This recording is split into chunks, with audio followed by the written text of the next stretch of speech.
नमस्कार, मैं कुंज बिहारी तिवारी, संयोजक अगस्त क्रांति मंच रीवा।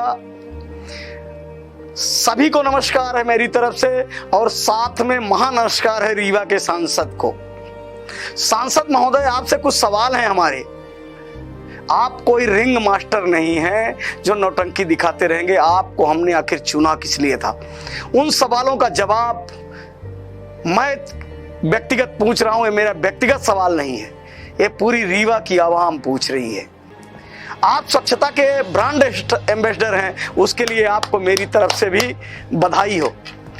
आप खुद हाथ जाके टॉयलेट में खुद हाथ डालते हैं, मल खुद हाथ से ऐसे निकालते हैं और उसको ऐसे करके दिखाते हैं। आपको क्या पता नहीं है कि उसके लिए स्वच्छता कर्मी होते हैं? आप स्वच्छता दूत हैं।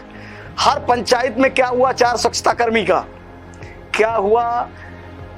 रीवा से बॉम्बे डायरेक्ट फ्लाइट का क्या हुआ? ट्रेनों के और विकास का क्या हुआ? आप गांव की बात करते थे। नल जल का क्या हुआ? जल जीवन का क्या हुआ? मुख्यमंत्री नल जल का क्या हुआ? रीवा के युवाओं का रोजगार क्या हुआ?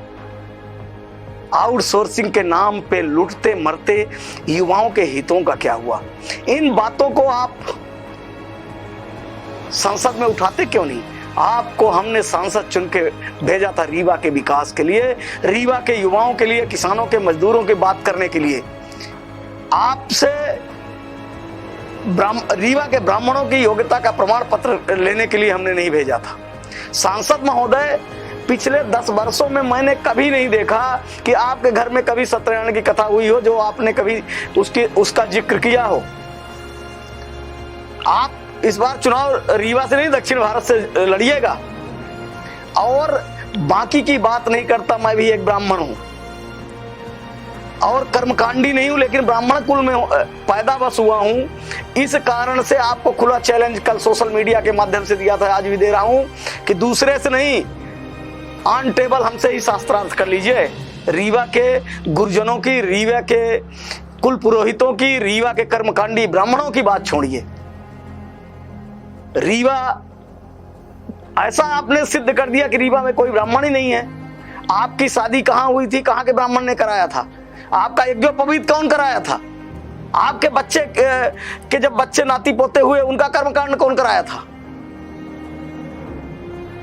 आप किस तरह से इस तरह से बोल दिए कि रीवा में कोई कर्मकांडी ब्राह्मण है ही नहीं है, और आप केवल नौटंकी कर रहे हैं। जिस लिए हमने आपको चुन के भेजा था उसमें तो आप पूर्ण रूप से फेल हैं, और अपनी असफलता को छुपाने के लिए उल जलूल बयान देके आप खबरों में बने रहने के लिए, झूठी लोकप्रियता के लिए करते हैं।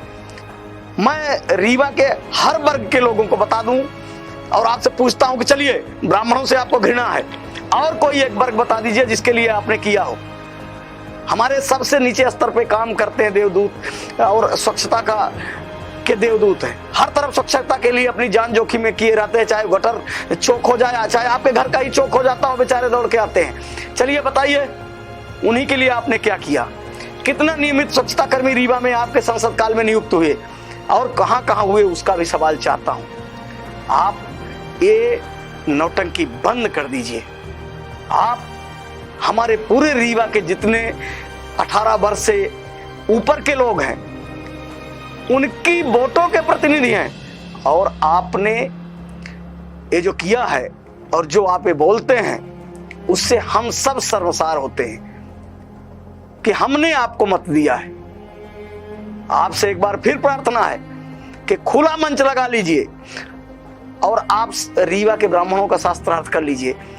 रीवा के लोगों को, रीवा के युवाओं को आपने किसी फैक्ट्री में रोजगार देने की बात नहीं की, सोलर प्लांट में रोजगार देने की बात नहीं की, और कहीं रोजगार देने की बात नहीं की। रीवा का गरीब ब्राह्मण अगर कहीं सत्यनारायण की कथा सुना के और कुछ करके अपना पेट पालता था, उनके पेटों में भी लात मारने का आपने काम किया है।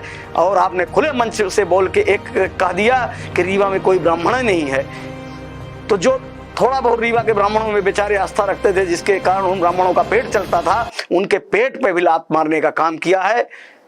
आप को प्रकृति माफ नहीं करेगी, हम तो कुछ नहीं है। एक बार फिर आपको और पूरी रीवा को की आवाम को सादर प्रणाम, नमस्कार।